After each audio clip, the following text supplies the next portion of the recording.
Hello बच्चों, चलिए दिए गए प्रश्न को देखते हैं। प्रश्न है, एक व्यक्ति जिसमें टिटेनस हो जाने की संभावना है, उसके शरीर में के भीतर क्या पहुंचाकर उसे प्रतिरक्षित किया जा सकता है?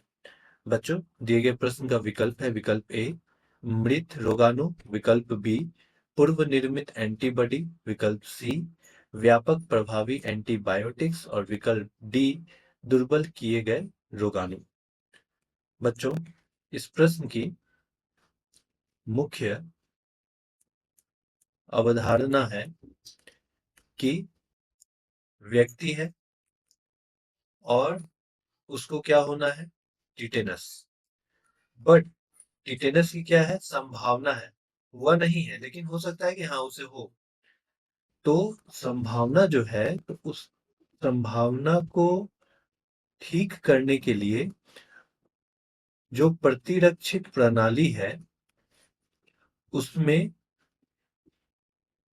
क्या पहुंचाना है, क्या पहुंचाना है, यही आपको क्या करना है? बताना है। आइए बच्चों समझते हैं। बच्चों, जैसा कि हम लोग यहाँ देख रहे हैं कि टिटेनस होना है और उसकी संभावना है।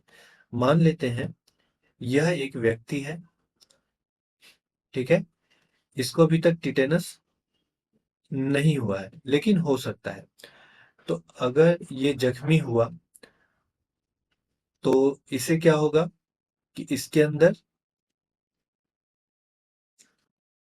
जीवाणु गए, ठीक है, इसके अंदर मान लेते हैं जीवाणु गए। अब जीवाणु गए तो धीरे धीरे क्या होता है, इसके अंदर क्या गया? जीवाणु के साथ साथ उसको हम लोग बोलते हैं प्रतिजन, जिसको अंग्रेजी में हम लोग बोलते हैं एंटीजन,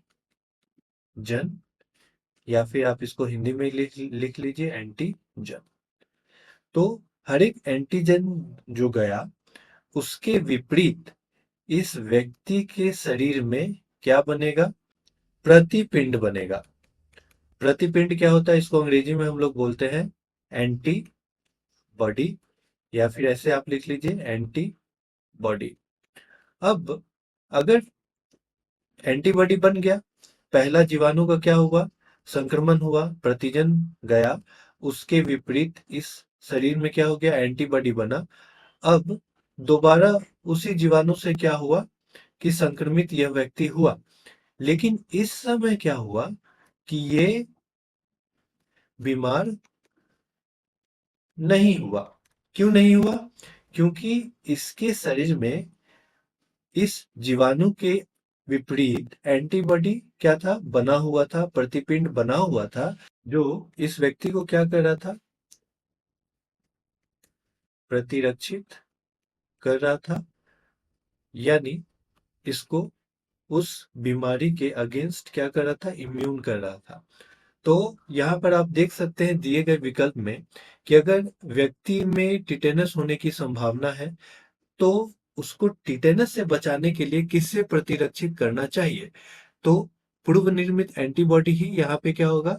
सही विकल्प है हमारा, क्योंकि जो हमारा एंटीबॉडी है वो उसमें अगर बन के रेडी हो गया, तैयार हो गया, तो उसको जब वो जीवाणु दूसरी बार क्या करेगा, उसको रोग संक्रमण देना चाहेगा तो उसमें वो बीमारी नहीं होगी।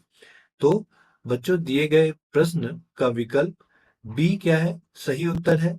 आशा करते हैं कि आपको यह उत्तर समझ आया होगा। धन्यवाद।